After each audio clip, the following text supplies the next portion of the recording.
നമസ്കാരം. യുവനേതാവിനെതിരെ ആരോപണവുമായി നടിയും മുൻ മാധ്യമപ്രവർത്തകയും മോഡലുമായ നടി റിനി ആൻ ജോർജ് പരസ്യമായി രംഗത്ത് വന്നത് CPM ആയുധമാക്കും. യുവനേതാവിനെക്കുറിച്ച് പലയിടത്തും പരാതി പറഞ്ഞിരുന്നു. പരാതി പറഞ്ഞതിന് ശേഷവും അയാൾക്ക് സ്ഥാനമാനങ്ങൾ ലഭിച്ചു. പ്രശ്നങ്ങളൊന്നുമില്ല, പരിഹരിക്കും എന്നായിരുന്നു പരാതി പറഞ്ഞപ്പോൾ നേതാക്കളുടെ പ്രതികരണം. സ്ത്രീകൾ നേരിടുന്ന പ്രശ്നങ്ങളെക്കുറിച്ച് പറയുമ്പോൾ പല മാന്യദേഹങ്ങളുടെയും ആറ്റിറ്റ്യൂഡ് ഹൂ കെയർസ് എന്നാണെന്നും നടി പറഞ്ഞു. യുവനേതാവിന്റെ പേര് പറഞ്ഞില്ലെങ്കിലും കോൺഗ്രസുകാരനാണ് പ്രതിസ്ഥാനത്തെന്നാണ് CPM വിലയിരുത്തൽ. ഈ സാഹചര്യത്തിൽ നടിയെ കേരള പോലീസ് ബന്ധപ്പെടും. നേതാവിന്റെ പേര് യുവതി വെളിപ്പെടുത്തിയാൽ കേസെടുക്കുകയും ചെയ്യും. CPM നേതാവല്ല പ്രതിസ്ഥാനത്തെന്ന് ഉറപ്പിക്കാനും ശ്രമിക്കും. കേരളത്തിലെ മുഴുവൻ രാഷ്ട്രീയ പ്രസ്ഥാനങ്ങളെയും പ്രതിക്കൂട്ടിലാക്കുന്ന തരത്തിലെ പ്രസ്താവനയായി ഇതിനെ CPM വിലയിരുത്തുന്നുണ്ട്.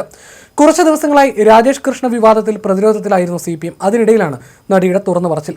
ഇത് രാഷ്ട്രീയമായി ചർച്ചയാക്കി മറ്റ് വിവാദങ്ങളെ അകറ്റി നിർത്താനാകും ഇനി CPM ശ്രമിക്കുക. രാഹുൽ മാങ്കൂട്ടത്തിനെതിരെയാണോ ആരോപണമെന്ന ചോദ്യത്തിന് നടി നോ കമന്റ്സ് എന്നാണ് മറുപടി പറഞ്ഞത്. ഈ സാഹചര്യത്തിലാണ് പോലീസിനെ കൊണ്ട് നടിയുടെ മൊഴി എടുപ്പിക്കാനുള്ള സർക്കാർ തലത്തിലെ ആലോചന. ഒരു പ്രസ്ഥാനത്തെയും തേജോവധം ചെയ്യാൻ ഉദ്ദേശമില്ല. സ്ത്രീകൾ നേരിടുന്ന പ്രശ്നങ്ങളെക്കുറിച്ച് പറയുമ്പോൾ പല മാന്യദേഹങ്ങളുടെയും ആറ്റിറ്റ്യൂഡ് ഹൂ കെയർസ് എന്നാണ്. അതുകൊണ്ടാണ് ഞാൻ ആ പ്രയോഗം ഉപയോഗിച്ചത്. പല ഫോറങ്ങളിൽ വിഷമങ്ങൾ പങ്കുവച്ചിട്ടുണ്ട്. അതിനോടൊപ്പം ഹൂ കെയർസ് എന്ന തരത്തിലുള്ള പ്രതികരണമാണ് ലഭിച്ചത്. പരാതി പറഞ്ഞതിന് ശേഷവും സ്ഥാനമാനങ്ങൾ ലഭിച്ചു.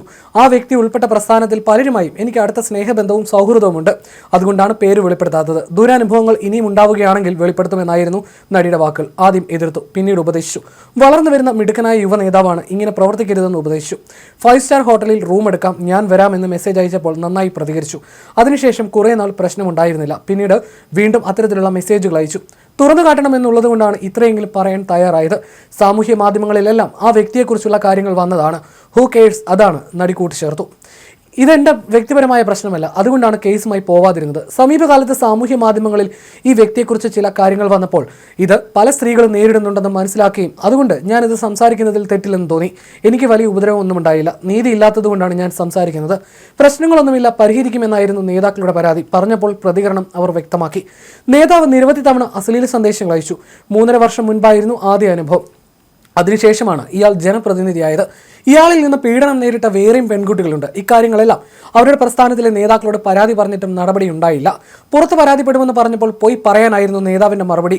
ഇപ്പോൾ പേര് വെളിപ്പെടുത്തുന്നില്ലെങ്കിലും ഇനി അക്കാര്യം ആലോചിക്കുമെന്നും റിനി മാധ്യമങ്ങളോട് പറഞ്ഞിട്ടുണ്ട്. പല സ്ത്രീകൾക്കും ഇയാളിൽ നിന്നും മോശം അനുഭവങ്ങൾ ഉണ്ടായിട്ടുണ്ട്. നേതാക്കളുടെ ഭാര്യമാർക്കും പെൺമക്കൾക്കും വരെ ദുരനുഭവം ഉണ്ടായി. പീഡനങ്ങൾ നേരിട്ട പെൺകുട്ടികളെ അറിയാം. തുറന്നു പറയാൻ മടിയുള്ള നിരവധി പേരുണ്ട്. അവരെല്ലാം മുന്നോട്ട് വരണം. ഒരുപാട് പേർക്ക് ശല്യമായി മാറിയിട്ടുണ്ട് ഈ നേതാവ്. എന്നിട്ടും അയാൾക്ക് കൂടുതൽ സ്ഥാനമാനങ്ങൾ ലഭിച്ചു. പാർട്ടി അയാളെ സംരക്ഷിക്കുകയാണ്.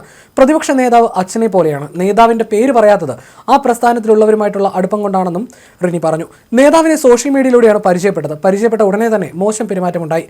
അപ്പോൾ തന്നെ പ്രതികരിച്ചുവെന്നും ഇതിനുശേഷം കുറച്ച് നാളത്തേക്ക് കുഴപ്പമൊന്നും ഉണ്ടായിട്ടില്ലെന്നും റിനി പറഞ്ഞു. എന്നാൽ പിന്നീടും ഇയാൾ അശ്ലീല സന്ദേശങ്ങൾ അയക്കുന്നത് തുടരുകയായിരുന്നു. കുറച്ച് നാളുകൾക്ക് മുൻപ് സോഷ്യൽ മീഡിയയിൽ ഇതേ നേതാവിനെതിരെ ആരോപണങ്ങൾ ഉയർന്നിരുന്നു. അന്ന് പ്രധാന മാധ്യമങ്ങൾ പോലും അത് കൈകാര്യം ചെയ്തിരുന്നില്ല. നിരവധി സ്ത്രീകൾക്ക് ഇയാളിൽ നിന്ന് ദുരനുഭവം ഉണ്ടായെന്ന് തിരിച്ചറിഞ്ഞതിനാലാണ് ഇപ്പോൾ ഇക്കാര്യങ്ങൾ വെളിപ്പെടുത്തുന്നതെന്നും നടി പറഞ്ഞു. നേതാക്കളോട് പറഞ്ഞിട്ട് കാര്യമുണ്ടായില്ല. പല വിഗ്രഹങ്ങളും ഉടഞ്ഞു. നേതാവ് സ്ഥാനം രാജിവെക്കണോ വേണ്ടോ എന്നത് ആ പാർട്ടി തീരുമാനിക്കേണ്ട കാര്യമാണെന്നും റിനി പറഞ്ഞു.